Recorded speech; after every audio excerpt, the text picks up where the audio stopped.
mountains beyond. Thomas and Henry were alone. "I'll go first," said Thomas at last. Yeah, you want to read the next page? You're bored of this page, I can tell. Click, clack, click, clack. Thomas began to cross the bridge. Thomas looked up. He could see cottony white clouds touching the top of the bridge.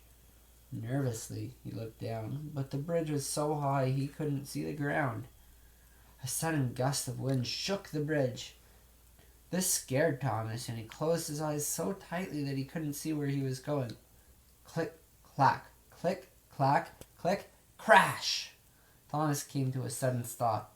He opened one eye for a quick peek. "Oh no!" he cried. His wheels were off the track. "Are you all right, Thomas?" called Henry. "I'm stuck," Thomas said glumly.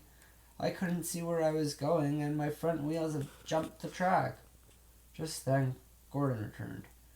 He frowned when he saw Thomas stuck in the middle of the bridge. "Go find Harold," Gordon called to Henry. Relieved, Henry backed down the mountains to find the helicopter.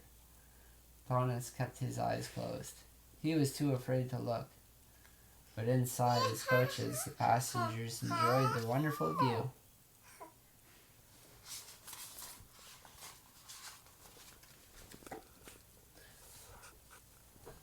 Finally, Thomas heard the whirl of rotors.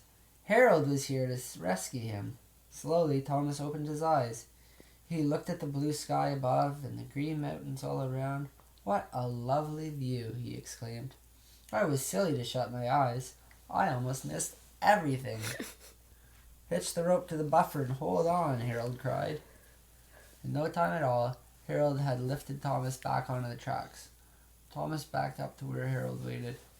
"Come on, Henry," said Thomas. "The view is spectacular. I never should have been afraid." With that, Thomas turned and chugged happily across the big bridge. Harold watched in wonder. "If he's not afraid, maybe I shouldn't be either," Harold decided. Slowly, the big green engine made his way across the bridge too. Soon, Thomas and Henry arrived at the station house. The mountains were really lovely. Everyone was happy to have seen them, but Thomas was the happiest of all. He was proud that he had crossed the big fucking bridge.